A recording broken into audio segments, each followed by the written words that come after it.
Welcome back to the first August edition of The Install with Greg Cosell of NFL Films, at least of this 2022 season. Greg, I know waiting with great anticipation for the Hall of Fame game, which I assume we're going to have a full breakdown of when next we meet to do the podcast. You're excited for a little Jags Raiders on a Thursday night, Greg? Has training camp started, Buck, by the way? Yes, training camp has. well underway, my friend. Well underway. I'm just waiting patiently for the regular season, Buck.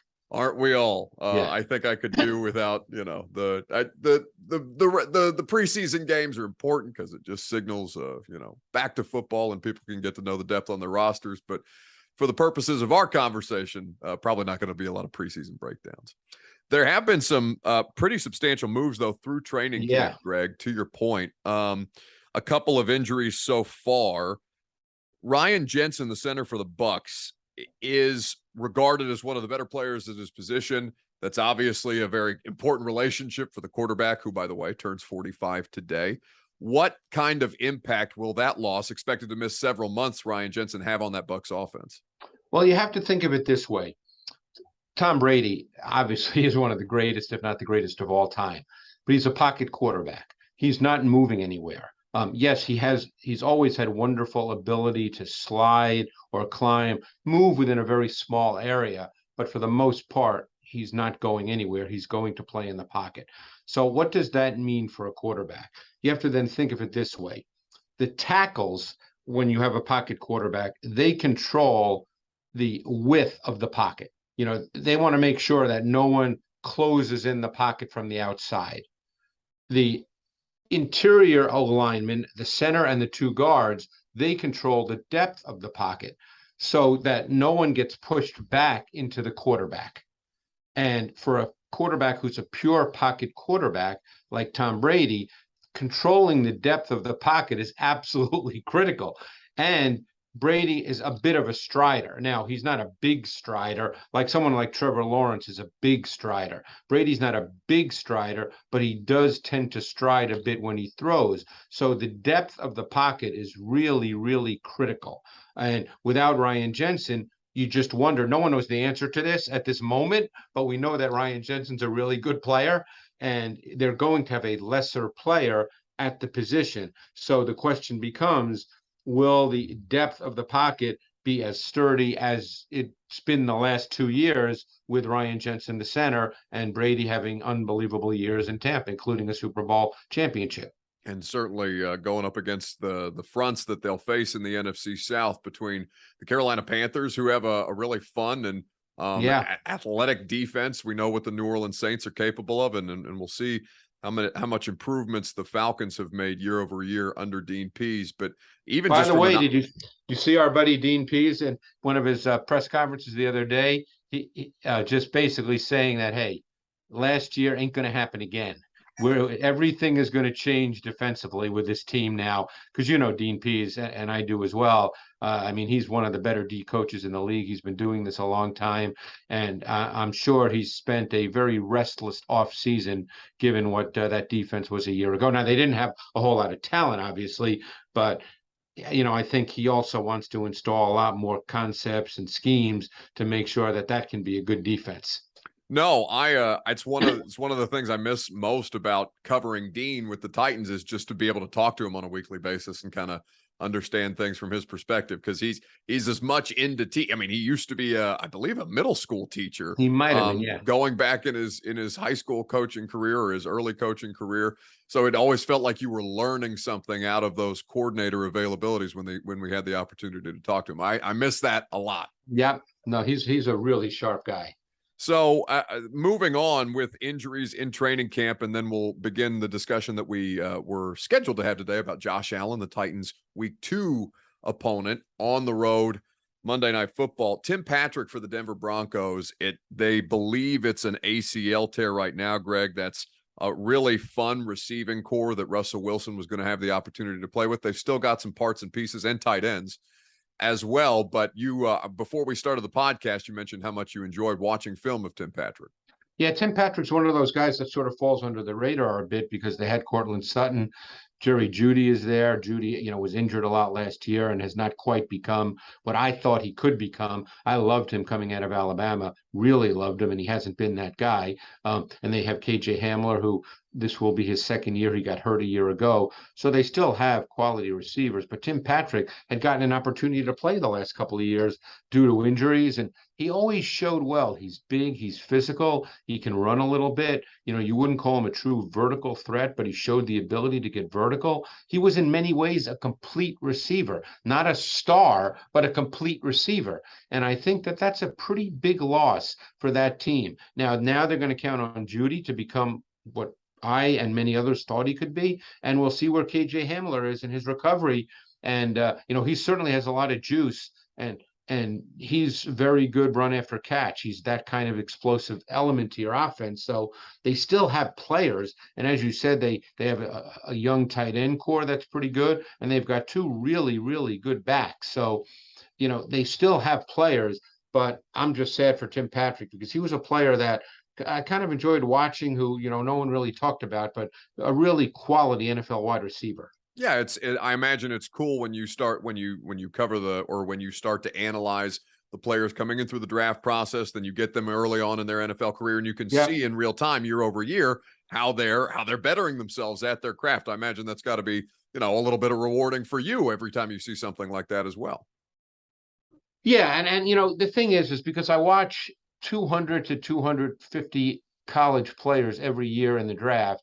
And people, for the most part, focus on the main ones. I mean, that's just the way of the world. Sure. And, I'd say my track record's pretty good, but I'll be wrong on guys. Everybody is, and that's the way it goes. I try to figure out why I'm wrong. There's a lot of reasons why you can be wrong on a guy, but the ones that I'm most proud of when I do my work, because I break down guys, as you know, Buck, in great detail, and are the ones who are lesser round picks. The ones who's a fourth round pick, and I really liked his college tape, and I thought he could really be a solid NFL player. Those are the guys who make it. I just personally, selfishly, I guess, is I feel good about those because I study both the college game and these players in the NFL game in a lot of detail. And, I like to think every once in a while I know what I'm talking about. I'm sure there are others who think I don't, and that's okay. But those are the ones I take the most pride in when it's a fourth, fifth, sixth round pick. Sometimes there's a free agent whose tape I really liked and thought for sure he was a draftable player with an opportunity to play in the league. And then that guy makes it. And when I say makes it, I don't mean he's an all-pro Hall of Famer, but he plays, I mean, I'll give you an example. He finds a way to stick on a roster. He finds a way to make a career out of it. I'll give you a good example with your team. David Long, the linebacker. I like David Long coming out of college. Now, I'm not going to sit here and say, God, I thought he'd be one of the best linebackers in the league, but I thought David Long's tape was such that he could play in the league and be a contributor. Now, last year, as we know, there was a starting with whatever week it was. He literally played every snap. Yeah. Now, I wasn't going to sit here and tell you that that's what I thought was going to happen, but it looks like he's going to be a really solid pro. And he was a guy whose tape I really like coming out of college. Yeah, no, he projects very, very well in this defense, particularly in working with Zach Cunningham. If you can get enough on early downs out of Zach Cunningham, then you can rely a little bit on Long in coverage situations. Yep. And it's really turned into a nice role for him. No, I mean, there's nothing selfish about that, Greg. You can have a little payoff for the amount of film study that you're doing on a week-to-week basis, buddy. But looking at Jordan Poyer, another player dealing with injury. Now, he is expected to be available for week 1, but as we get ready to talk about the Bills and Josh Allen more specifically, Poyer, an all-pro selection last year, played at a really high level. The Bills defense going to look a lot different up front. They did well to kind of retool things. Obviously, the big contract, the famous name is Von Miller, but they added players like Daquan Jones to kind of beef up their interior and really try to get a little bit of better push up front as well. Poyer, though, in that defense, what do you like about the player and what you see from him on tape? First of all, I think that Poyer and Hyatt are as good a safety tandem as there is in the league. Not when you think about safety tandems, I'm sure a lot of people don't necessarily think about those two. By the way, Poyer was a late round pick who came out of college, I believe Oregon State, as a corner. He was drafted by the Eagles. Hyde came out of Iowa, and he may have been a corner as well. I'm not sure, but both these guys are safeties, and they're really, really good. They're smart. They're savvy. You wouldn't call them high end athletic, although many might remember the interception Hyde made in the playoff game against Mac Jones a year ago, where he came from the middle of the field all the way to the pylon and made an unbelievable interception on what looked like a touchdown as the ball was in the air. When you see plays like that and you're watching live, it appears like it's slow motion, Yeah. and all of a sudden there's Micah Hyde. And that was an unbelievable play. But you don't think of either one of those guys as high level explosive athletes, but they're smart, they're aware, they're interchangeable. Now, you have to study the Bills defense, and we won't get into all that detail because it's a little too geeky for right now, but they use each one in specific ways, but they are interchangeable players. And by that, I mean both can play in the box, both can blitz, and both can play on the back end. So you're not stuck with, we've got a deep safety and we've got a box safety. And I think that's one of the reasons why the Bills defense is so good. I mean, there's many reasons, and we'll discuss that in far more detail after week 1 when we look at the Bills, the Monday night game against the Titans week 2.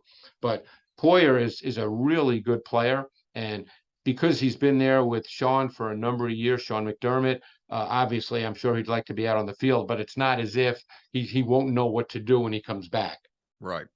There'll be plenty of time, as you said, to get geeky about the Bills defense once we get closer to Monday Night Football. But in the meantime, we can get geeky on the quarterback because he's certainly a lot of fun to watch. Now, Greg, last week we just focused on Ryan Tannehill and third down drop back situations.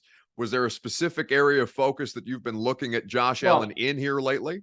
Well, and I think we can do this now, and we'll come back to it a bit leading into week 2. But don't forget, leading into week 2, we're also going to have 2 regular season games to look at. The Bills game, and they play the Rams on Thursday night in the opener, and the Titans game. So we'll be discussing a lot. So I thought it made sense. I went back and looked in detail at the Titans-Bills week 6 game from a year ago, which I also believe was a Monday nighter, was it not? That is correct. And it was a fascinating game. It was the Titans won 34-31. And it's the same coaching staff essentially on both sides. Obviously, Brian Dable's gone with the Bills. He was the OC, but Ken Dorsey, who was the quarterback coach under Dable, is now the OC. So you're probably not going to see dramatic changes in what they do conceptually. So I really went back and looked at that game, and Josh Allen had 54 dropbacks in the game. And the Titans rushed 5 only 4 times. So it was purely a coverage-based approach. And the Bills, it was a high percentage 11 personnel game for the Bills, meaning that they played with 1 back, 1 tight end, and 3 wide receivers on 84% of their offensive snaps. And what really, really stood out to me watching the tape was what the Titans' approach was. Obviously, it was not pressure-based, as I just said, but what they did a ton of, and this had always been the book on Josh Allen, even as he's become a really good player, is disguise and late movement with your defense and your coverage. And that's what the Titans did predominantly in that game. Their pressures, and when I say pressure, rushing 5 is normally considered pressure, but they did something that a lot of teams do, and we call it zone exchange pressures. In other words, you rush 4, but the 4th rusher is either a linebacker or a slot corner. And the Titans did a lot of that in that game because that can cause confusion for both the pass protection and the quarterback. So they either would rush Molden off the slot as the 4th rusher and drop out a D lineman, or they would rush the linebacker David Long as the 4th rusher and drop a D lineman out. So they did a lot of that. That was a major part of what the Titans did, in addition to the disguise and late movement. And that was something that, Greg, Titans fans have always talked about, just because they see Harold Landry or Bud Dupree dropping back into coverage, and I think it confuses them just as the same as it might confuse an NFL quarterback who's like, oh, wait, no, that's Harold Landry in the flat. And David Long is screaming up the A-gap into my face mask or something to that effect. Like that I think is a good way for Titans fans to kind of see some of the defensive looks that they've seen and maybe not necessarily understood, but it's effective when playing a quarterback like Josh Allen to kind of take advantage of those matchups where you see them. What you're trying to do with any quarterback, obviously, the Tom Brady's of the world see things quicker than younger quarterbacks, quicker than the Josh Allens, as good as Josh Allen has become, is what you're trying to do is make the quarterback have to see things as he's dropping back. Because as he's dropping back, time is not your friend. We watch a game on TV and it just seems, hey, we're sitting around watching a game. But, you're talking about 2 to 3 seconds to know exactly where you want to throw the football, Buck. Think about that. That's not a lot of time. No. So if you can disguise and show late movement to get to, let's say, cover 2 or cover 3, which is what the Titans did. And by the way, in cover 2, there were multiple middle hole defenders, because cover 2 always has that middle hole defender sitting right in the middle of the field. The Titans use different players in that role. So if you can make the quarterback have to think as he's dropping back, then his reaction time, his elimination and isolation ability can slow down. Now, then you obviously have to be aware of the quarterback, and Josh Allen can do this, of the quarterback being able to leave the pocket and making throws, which of course he certainly can do. And if I'm not mistaken, there was a play in that game where Allen did have to move, and he made a great throw to forget who it was, but Allen, the point is Allen can move, so you have to account for that as well. But every defense wants to make sure, or try to make the quarterback have to slow down his thought process after the snap of the ball. And because the great quarterbacks, they win before the snap of the ball. Yeah, and I guess because, Greg, that's one of those games, and we saw Josh Allen and that Bills offense do it several times throughout the course of the season. It's just so dependent on him. Their running game was not, I think, in a perfect world what they would like it to be. And I think they've taken measures in the offseason to not just improve what they have in the backfield with Josh Allen, but also up front to be able to kind of just distribute the workload a little better. Yeah. And I think they're going to try to do that. This year we're going to see they drafted James Cook in the 2nd round out of Georgia, who's a really, really good player. Not a foundation back, but their offense is not built that way. He's an excellent runner. In fact, he looks like his brother Dalvin when he runs. He's a little smaller, but he looks like him. And he's a phenomenal pass receiver. And I think that's one reason why they drafted him, because he can fill that role exceptionally well. So we'll see how the Bills. Look, we know one thing for sure. The offense is still going to work through Josh Allen. He's that gifted, and he's clearly reached the point where he's a high-level quarterback. But that doesn't mean you don't show up and play. So my guess is you'll see some of the same things you saw a year ago, but you're not going to see exactly the same thing, because teams don't do that when they play the same team in consecutive years. Now, both teams will look at this game really closely, because the coaching staffs are essentially the same. And what a lot of people might not think about, but if you were to speak to Coach Mack, he'll tell you this: coaches coach against coaches. Now, obviously, there's players. I mean, obviously, if it's not Josh Allen, it was, a different quarterback. Sure, that changes certain things that you will do. But every coach knows about other coaches who've been in the league for quite a while, what their staples are, what their foundations are, what they like to do. So coaches coach against coaches. So you're not going to see dramatic changes, but you'll see enough changes, because nobody does the same thing. Yeah, you're working against tendencies, just like anything else. Yeah, exactly. And Ken Dorsey, for people who haven't necessarily been tracking all of the moves in the offseason, because there have been quite a few, both personnel and coaches. Ken Dorsey's been on the Bills staff under Brian Daboll, and now moving into the offensive coordinator role. So, like as Greg said, many of the concepts that have been successful for Buffalo will be there, but we'll just see a change in tendencies as far as what they like to call. And Buffalo will have some changes as well. Cole Beasley is gone. Gabriel Davis has emerged. He emerged later in the season after the Titans played the Bills. But the bottom line point is, when you look at what the Titans' overall philosophy was in that game, they presented a lot of different looks to Allen and the Bills, particularly on 3rd down. And clearly the plan was to constantly change the picture, both pre-snap and post-snap. That's what they tried to do. Now, there's many, many ways to do that, Buck. You can take the same general principle and do it in different ways in the next matchup. You know, there's not just one way to do anything in the NFL. Right. And I think, Greg, and we've seen such a dramatic evolution from Josh Allen, from what he came in so raw out of Wyoming, and then obviously developing into the player that he is now, and still very young in his career. So fair to assume that the recognition would only get better the more that he plays NFL defenses at a higher level. But I guess is that if you're looking for places where Josh Allen can be game planned against, as any quarterback can, is that still the place where where defenses are most able to kind of take advantage of him if they are? Well, you know, I think the way, and I would imagine there'd be a lot of defensive coaches, and I don't know how the defensive staff for the Titans thinks this through, because everybody's different. I don't know Mike Vrabel's point of view, you know, being a guy who played for Bill Belichick. You know, some might say, well, you want to keep Josh in the pocket because he can really hurt you outside the pocket. I don't know if that would be their approach. You know, Josh Allen has become a pretty good pocket player.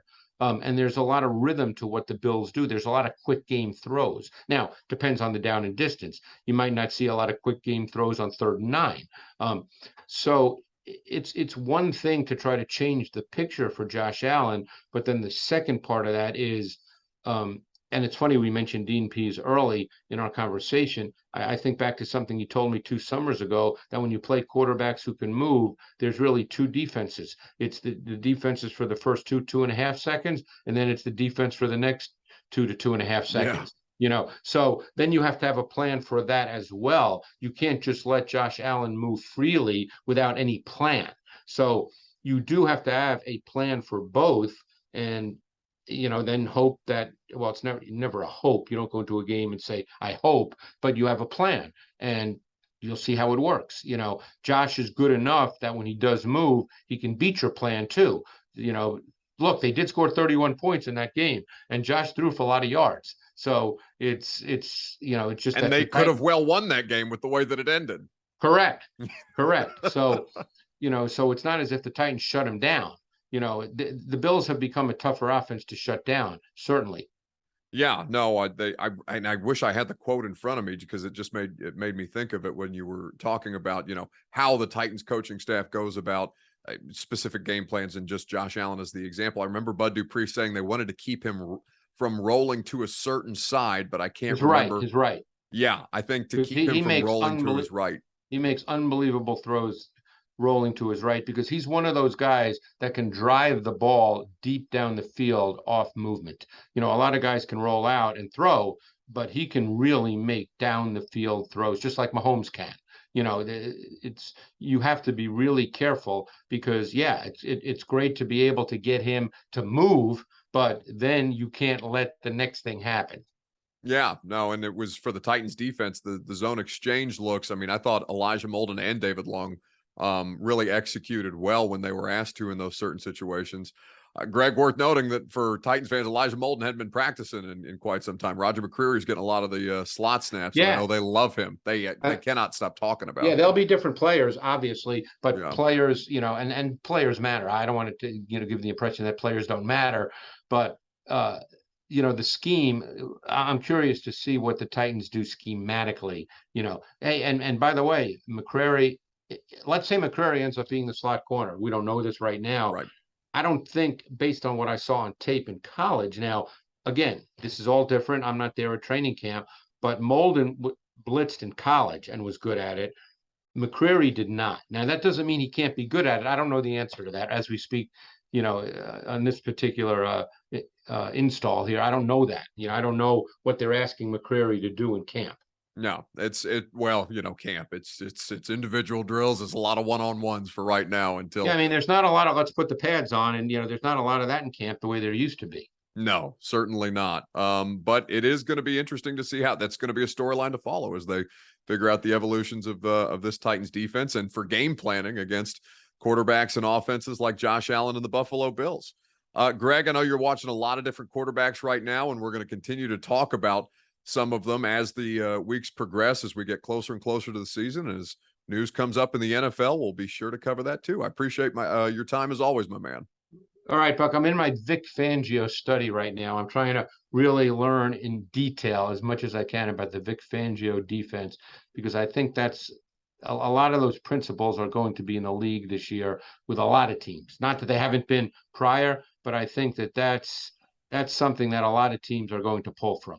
I saw he was at Eagles practice the other day. Yeah, because And Jonathan Gannon, who's the DC for the Eagles, he's actually best friends with Brandon Staley, and Brandon Staley was on Vic's staff in Chicago. So I guarantee Jonathan Gannon will be deploying a lot of Vic's philosophies, as, like I said, a lot of people will. yeah, no, there's a reason he was a really, really good D coordinator in the league for a long time. And I think just currently taking a year off right now. And he'll be back next year as somebody's D coordinator. There is no question about that. See you next week, Greg. Thanks, Buck.